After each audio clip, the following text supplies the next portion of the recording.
Hi friends, welcome to Ramnath கூரக்கடை kitchen.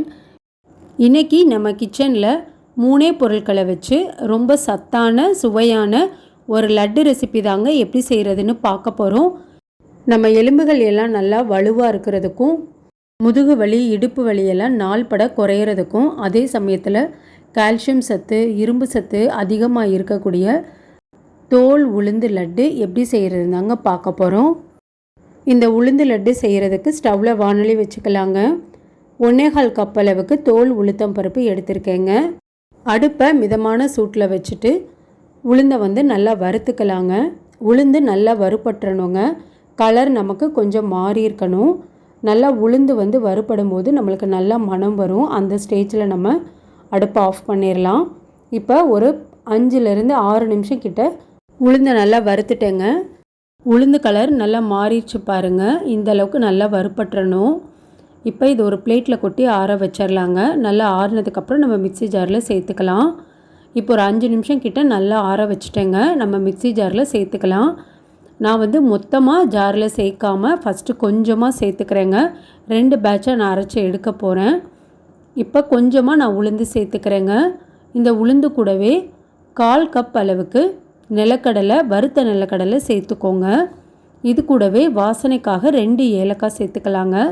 இப்போ முதல்ல நம்ம நல்லா அரைச்சிட்டு வந்துடலாங்க. நம்மளுக்கு எந்த அளவுக்கு முடியுமோ அந்த அளவுக்கு நல்லா ஜாரில் அரைச்சிட்டு வந்துடலாம். இப்போ பாருங்கள், இந்த அளவுக்கு நல்லா அரைச்சாச்சு.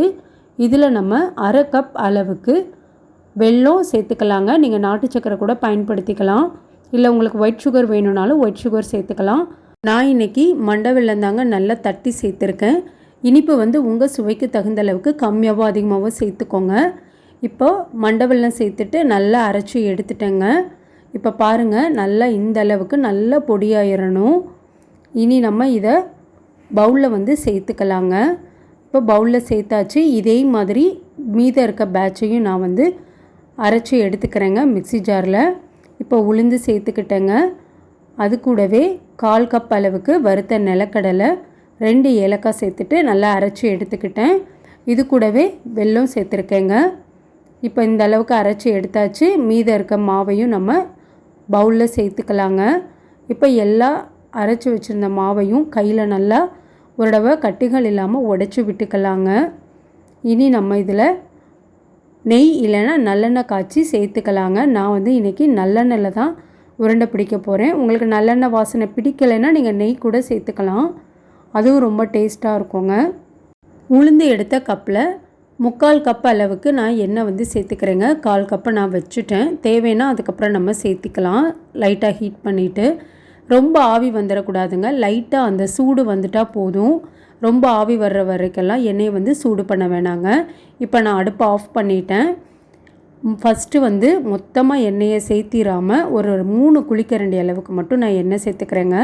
எண்ணெய் கொஞ்சம் சூடாக இருக்கிறனால உடனே நம்ம கை வச்சு பிசைய முடியாதுங்க. அதனால் கரண்டி ஃபஸ்ட்டு யூஸ் பண்ணிக்கலாம். லைட்டாக இந்த மாதிரி மிக்ஸ் பண்ணி விட்டுறலாம். எல்லா மாவுலேயும் எண்ணெய் படுறது மாதிரி. அதுக்கப்புறம் நம்ம கைகளால் நல்லா பிசைஞ்சு கொடுத்துக்கலாங்க. திரும்ப ஒரு 2 குழிக்கரண்டி அளவுக்கு நான் எண்ணெய் சேர்த்துக்கிறேங்க. மொத்தம் 5 குழிக்கரண்டி அளவுக்கு எண்ணெய் கரெக்டாக இருந்துச்சுங்க. கரண்டியில் நல்லா ஒரு தடவை கலந்து விட்டுக்கலாங்க. இப்போ நல்லா மிக்ஸ் பண்ணியாச்சு. இதுக்கு மேலே நம்ம எண்ணெய் சேர்க்க வேணாங்க. இதுவே கரெக்டாக இருக்கும். இனி நம்ம கைகளால் நல்லா மாவை பிசைஞ்சுக்கலாங்க. இப்போ பாருங்கள், நல்லா எல்லா பக்கமும் படுறது மாதிரி ரொம்ப சூடு இல்லாமல் மிதமான சூடாயிருச்சுங்க. கட்டிகள் இல்லாமல் நல்லா உடச்சி விட்டுக்கலாம். நல்லா உருண்டைகளை நல்லா அழுத்தி பிடிச்சிக்கலாங்க. இப்போ பாருங்கள், இந்த பதத்திலே சூப்பராக நம்மளுக்கு உருண்டைகள் வருது. உங்களுக்கு நெய் சேர்க்க விருப்பம்னாலும் நீங்கள் சேர்த்துக்கலாம். நீங்கள் நெய்யில் முந்திரி பருப்பு இல்லைனா பாதாம் பருப்பு வறுத்து சேர்க்குறதுனாலும் சேர்த்துக்கலாங்க. நான் இன்றைக்கி அதெல்லாம் சேர்க்கலை. இப்போ பாருங்கள், இந்த அளவுக்கு நல்லா அழுத்தி உருண்டை பிடிச்சாச்சு. சூப்பரான ராகி லட்டு தயாராகிடுச்சுங்க. இதே மாதிரி மீதம் இருக்க மாவுலையும் நம்ம லட்டுகளை நல்லா பிடிச்சு எடுத்துக்கலாங்க. டெய்லியும் பசங்களுக்கு ஒவ்வொரு லட்டு நம்ம ஸ்நாக்ஸ் பாக்ஸுக்கும் வச்சு கொடுக்கலாம். நம்மளுமே சாப்பிட்லாங்க. ரொம்ப ரொம்ப நல்லது. நான் எடுத்த அளவுகள் படி எனக்கு 16 லட்டு கிடச்சிதுங்க இந்த மீடியம் சைஸ் உருண்டைகளில். கண்டிப்பாக நீங்களும் இதே அளவுகள் படி உங்கள் வீட்டில் செஞ்சு பாருங்கள். செஞ்சு பார்த்துட்டு எப்படி இருந்ததுன்னு உங்கள் கமெண்ட்ஸை எனக்கு சொல்லுங்கள். நீங்கள் இப்போ தான் நம்ம சேனலை ஃபர்ஸ்ட் டைம் பார்க்குறீங்கன்னா ராம்நாட் கூரக்கடை கிச்சனை சப்ஸ்கிரைப் பண்ணிக்கோங்க. பக்கத்தில் இருக்க பெல் ஐக்கானையும் கிளிக் பண்ணிவிட்டு ஆல்ன்ற ஆப்ஷனையும் டிக் பண்ணிக்கோங்க. அப்போ தான் நான் போடுற புது ரெசிபீஸ் நோட்டிஃபிகேஷனில் உங்களுக்கு உடனுக்குடனே வரும்.